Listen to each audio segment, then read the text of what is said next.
Ձեր թեմակիցները սա պայմանավորում են կուսակցության ակտիվացմամբ։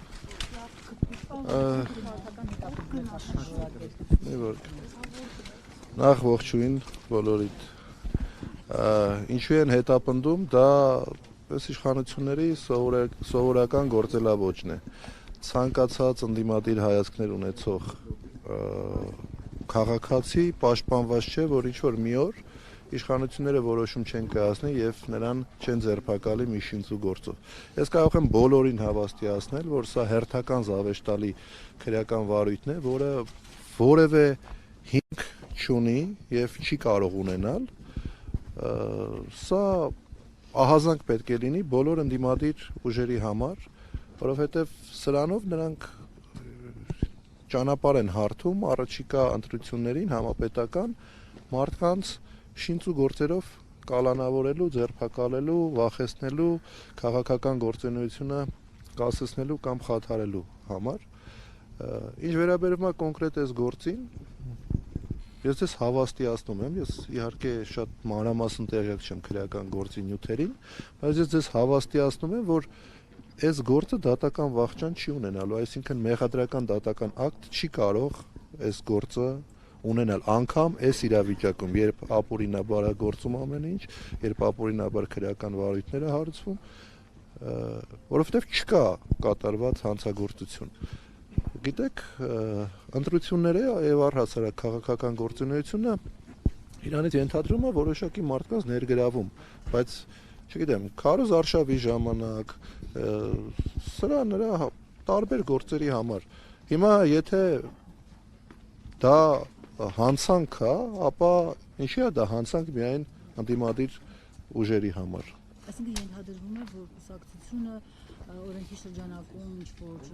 գործողություններ արել, գումարներ է ծախսել։ Ես անկեղծ ասած մանրամասն գործի նյութերին չեմ տիրապետում, բայց ես կարող եմ հստակ մի բան ասել, որ հայրենիք կուսակցությունը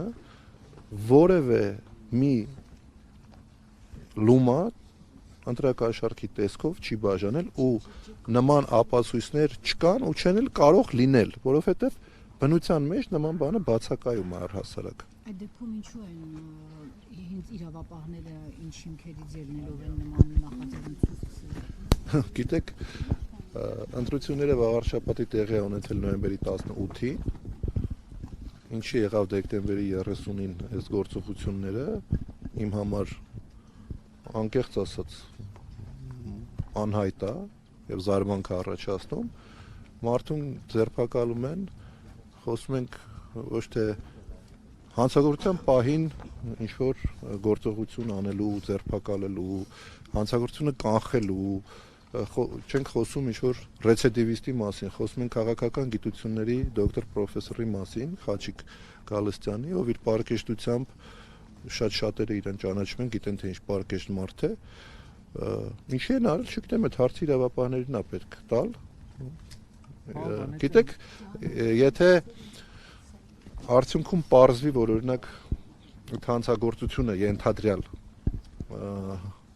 եղել է նոյեմբերի 17-ին, 16-ին, 18-ին,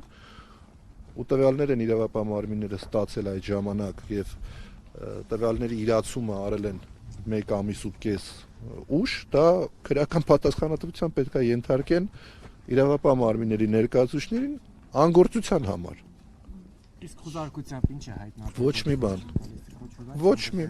Ոչ մի արգելված բան չի գտնվել,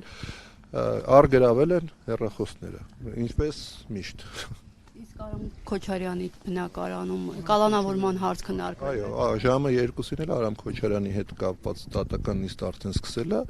Արամ Քոչարյանի հետ կապված նույն մեղադրանքներն է, բայց ելի եմ կրկնում, որևէ անօրինական բան ոչ Արամ Քոչարյանը, ոչ Խաչիկ Գալստյանը չեն արել։ Սա իշխանության հարվածն է Վերջին շրջանում նկատվում է, որ ձեր կուսակցությունը ակտիվ քաղաքական գործունեություն է ծավալում, գրասենյակներ բացում տարբեր մարզերում, չեք կարծում, որ այս կերպ փորձում են ճնշել կուսակցությանը եւ փորձում են հետապնդում իրականացնել քաղաքական ակտիվությունը այո կա, նկատելի է ու ոչ միայն մեր կուսակցության նկատմամբ նման վերաբերմունք առհասարակ ընդդիմադիր ուժերի նկատմամբ ընդդիմադիր հայացքներ ունեցող բոլոր քաղաքական ուժերի եւ քաղաքական հայտարարություններ անող անհատների նկատմամբ այդ վերաբերմունքը դուք գիտեք, որ աննախադեպ քանակի քաղբանտարկյալներ կան այսօր հայաստանյան բանտերում, իշխանությունների կողմից հռչակված ժող բաստիոնում, բայց մենք տեսնում ենք, որ որևէ իրական հանցագործություն այս մեր քաղբանտարկյալները չեն իրականացրել։ Փաշինյանը ձեզ ուզում է ճնշել։ Փաշինյանը շատ բան կարող է ուզել, կարևորը ստացվի։ Ինչ ճնշել անհնար է։